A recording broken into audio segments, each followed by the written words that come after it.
Hi, we are at K-Scope 17 here in San Antonio, Texas, and I'm with Monty Latiolais and Mike Riley. Very famous ODTUG guys, which I know by now, but I'm not an inside guy, so it's my third ODTUG now, but I know both of you. So Monty was president 2-3 years ago, I think. Until from 12 to 16 was my term. Mike was before me. And you had different roles, I guess, at ODTUG too, right? Yeah. Had them all. Monty's had just about the same amount as well. Yeah, I've been a vice president of the organization, president, secretary now, conference chair 3 different years. So I've run the table here. So. What's your role right now? I am the ODTUG secretary, and I'm also the database board liaison to the database community, and also the board liaison to the leadership program. Oh, interesting. So it's a lot of work that Mike does behind the scenes too for the organization. So this is actually my main question. You spend a lot of time in doing this, right? Mm-hmm. And I talked to Monty, I guess, 2 days ago. Mm-hmm. He wrote a blog 2 days ago, 3 days ago. Wasn't last week, yeah. Yeah, you should really try to give your knowledge away and invest in your colleagues and give everything away and spend your free time, right, to help other people. Mm-hmm. So my question is, why are you investing so many time in ODTUG and helping to grow this? Well, I'll answer that like this. The blog was really less about ODTUG and the community, and more about your day job. Exactly. And I didn't write it. I didn't think it was going to be inflammatory or anything like that. It was, the premise is this. Basically, my dad said, you can't get promoted until someone else can do your job. And the thinking is, that function that you're performing for your company is going to need to get done. Until somebody else can do that, you can't really move forward and take on additional responsibilities in your company. That's kind of the premise. And so the steps that you need to do to achieve that is, find your replacement, share all the knowledge you can, share the experiences that you've gone through throughout your career. But it's really counterintuitive, because you're basically saying, I did all this over years, and now I'm just supposed to hand it over. It's counterintuitive, but I think it's essential if you do want to move forward in your organization. And you made me really think about this, and then you really challenged me on, do you really believe this? And I do believe it, but I will say that I haven't been in a situation where I've been without a job, and I know that's a real possibility. Where people have been, struggling to find additional work and stuff like that. I haven't been in that situation, so it kind of tempers my view. I believe that if you're good at what you do, you're always going to be able to find these additional opportunities within your company, or make yourself in demand. So put in the time, outside of work. Put in the time, attend these conferences, and so make yourself as invaluable as you can, for your company. So I'm glad you challenged me on these things. It made me really think, but I really do believe that there's no way to. I really do believe that there's no way that this knowledge transfer should cost you your job. If you're working for the right company, they should be able to say, look, we can't let this guy get away, and we're going to put more responsibility on him. And that's really was the intent of the blog. I mean, do you kind of agree, or because what happens is people kind of build walls, they build fortresses around them. Exactly. Right? They don't grow, and they hope and pray that their job is there until they're ready to retire. And that's not really the reality today. Things change. It's a very fluid situation. Yeah, and I frame it from the ODTUG perspective, because that's where a lot of my personal experience is that like when I first got involved, I wanted to give back to an organization that I had gained a lot from, and so it was very selfish at the time, and I was very protective of perhaps not being as willing to share those things out. But as I grew in my responsibilities with ODTUG, I realized I had to let go of things. I had to teach the people that were underneath, or just in just starting out in the organization. I had to give them the tools that they needed to succeed. I mean, I don't take credit for what you've done, Monty, but I think I gave you the leg in. You know, that foot in the door, and got you in as my vice president, because I knew that you would be a good president following me. So I remember the first time we met. Mike comes up to me and he introduces himself, and he says, "I'm Mike Riley, and I'm a pretty big deal." And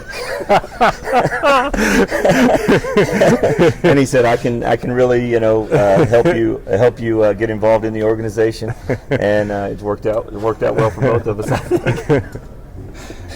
Yeah, I don't think that's how it really went, though, Monty.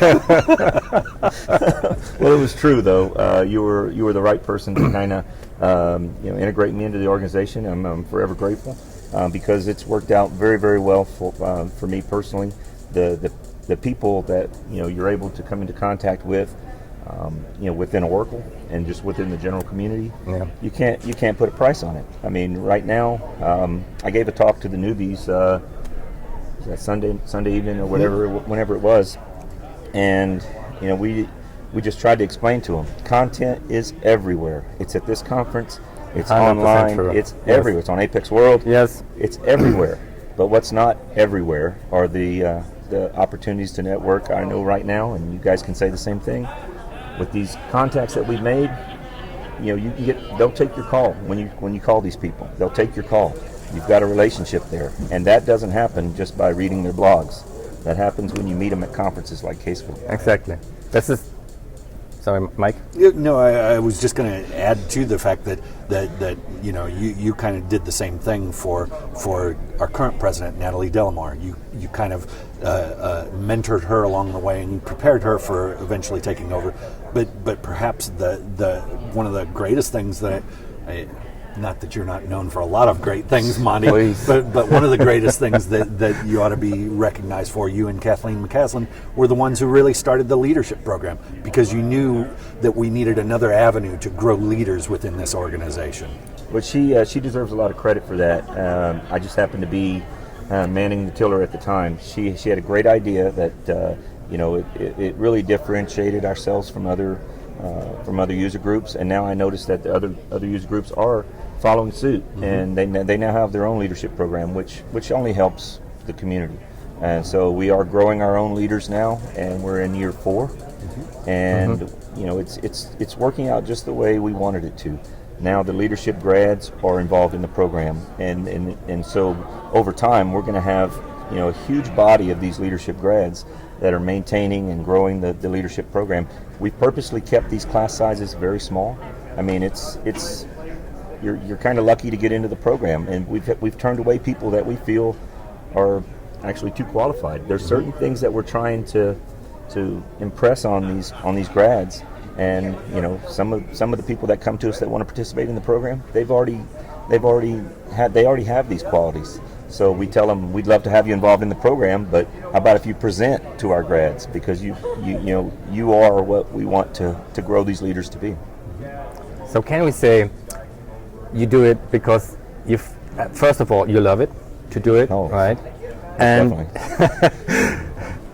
and it's simply the right thing to do. You don't think about it anymore. So I have a similar experience. I decided to contribute to the community again and give a lot of time to the community, and give all my knowledge away and train my colleagues. And it was a bold move back then, so it was not easy for me, to be honest, right?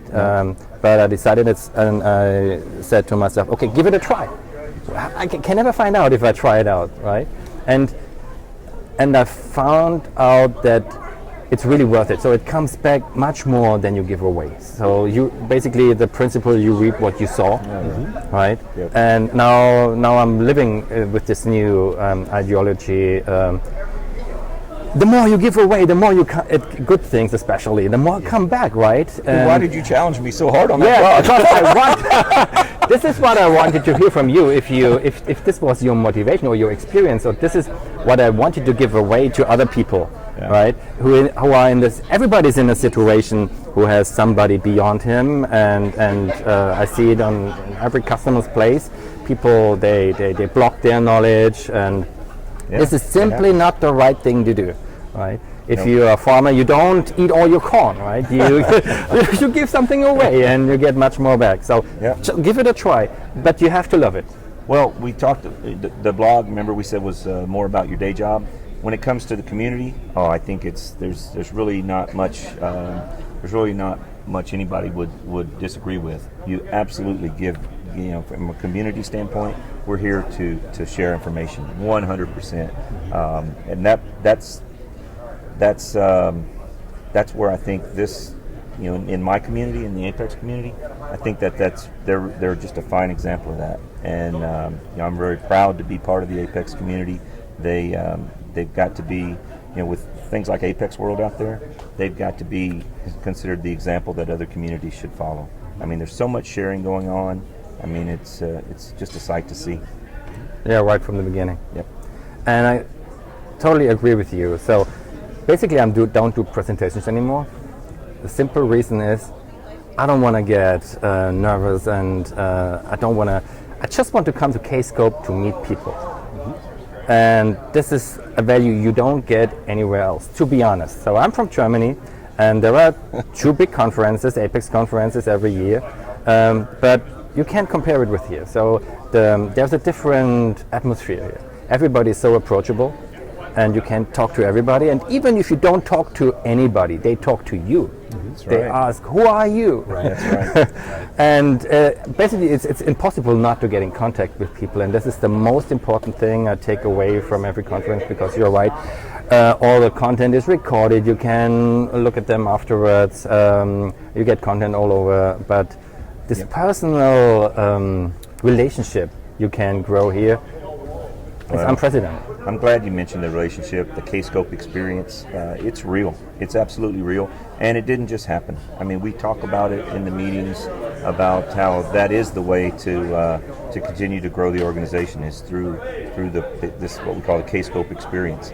I've gone to the other conferences, and I've had good experience at the other conferences, but there's just a vibe here that I really enjoy, and it's because we made it personal.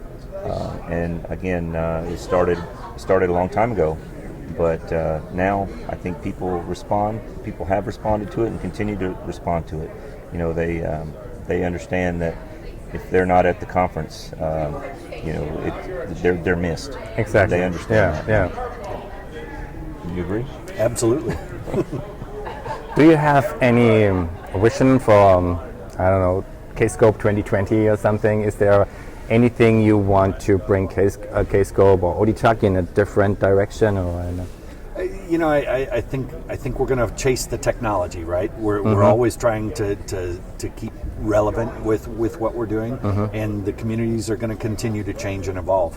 I think the best piece of advice that we can give the folks is to try and stay out of the way of that. Let the communities go and grow where they're going to. Yeah. I don't know that I have the crystal ball that's going to tell us what it's going to look like in 2020. I just know it's going to be different than what it is right now, and it'll be better. The board's job is to keep the train on the rails, but they don't really determine where the rails lead. That's determined by the tech. One thing that concerns me. If you look at sports, right now, sports it's very corporate. It's hard for a father to take his child to a baseball game. I mean, it's very expensive. I want the board to really do everything they can to really keep costs down. Right now, we send our employees here to this conference, and it's expensive. So we want to make sure that we're getting everything that we can out of the conference. I want this thing to be 5 years from now, 2020, like you say. I want it to still be an affordable way for the regular attendees to come and get what they need from ODTUG. So that's it's tough because costs continue to go up everywhere. Yep. But I think it's important that that even an individual can come to this conference and it still be somewhat affordable. Yep. One thing. Yep. When does the manual evaluation forms go away? Oh, isn't there? They've gone away before, but they keep coming back. I mean, this is the only thing that's really annoying me. Well, so on their app solution in Apex, I'm 100% sure Anton or somebody comes up with a very nice solution. You go in with a beacon and everything is filled out for you. You don't have to fill out your name and the presenter and his name, and you just have to click, click, click, click. Well, this is a check. We've tried it, and what we've seen is evaluations kind of drop off. Mm-hmm. Believe it or not, when we go with the paper evaluations, that's when we get our highest returns. Mm-hmm. I would love to. I've even heard it. I'm sure you can find some technical solution that when somebody left without having his evaluation submitted, make a beep or something, right? Come on. We're gonna chase the tech. Yeah. The tech leads us in that direction. No, but I even heard of one situation where you remember there was two buckets, and you just basically put your stone in the one bucket or the other, and that's how sentiment was evaluated. I mean, there's got to be a better way than the paper. Yeah. But what we've tried so far has limited the amount of responses we're getting. So let's put that on our to-do list. Okay. Yeah, and I know that's a yearly question that the conference committee looks at is, do we do electronic evaluations? Do we keep with paper? We've fluctuated back and forth throughout the years. So it's a good question, and I think that it's the future. I just don't know if it's the future next year or not, but it's something that we ought to be evaluating. So how did you come up with Orlando? Or how do you decide what city is? You have to do this long in advance, right? Oh, yeah. Yeah. So I think Monty, maybe Orlando might have been the first contract that you signed back in 2012. So it was 6 years ahead of time or so, and I don't think it's a secret that we've already got our conference locations chosen through 2022 now. So it's a long process. We have to figure out size of the venue, where we think we're going to be able to fit, location. We love to move around the country. It's exciting going new places. Some of the places that are favorites we like going back to and revisiting those places. So a lot of elements come into play, and because of our size now, we're starting to get into a smaller amount of locations that are available to us. So that's the penalty of growth and success, is that we reduce our options a little bit. So maybe we will come to a place where we have to make a lottery to get a ticket, like with Apple, like WWDC, right? Yep. Yeah, it's very difficult to predict our growth. I mean, every time that we made an attempt to do so, we've come up a little short. Where our growth is outpacing our estimates, and like last year, it was pretty tight in Chicago. We're better here in San Antonio, but already you see we've got these overflow hotels. Yep. So we've got we need to do a better job of estimating, but it's tough. I mean, it's really hard to predict that that we're going to continue to grow at such a staggering rate, but that's really been the case. I can tell you that the next 3 years, we're going to go to new places, and that's exciting for us and the organization. I'm not privy to what we're doing after 2020, but I expect it to be a mix of places that we've had success with in the past and new places that we've wanted to go to for a long time.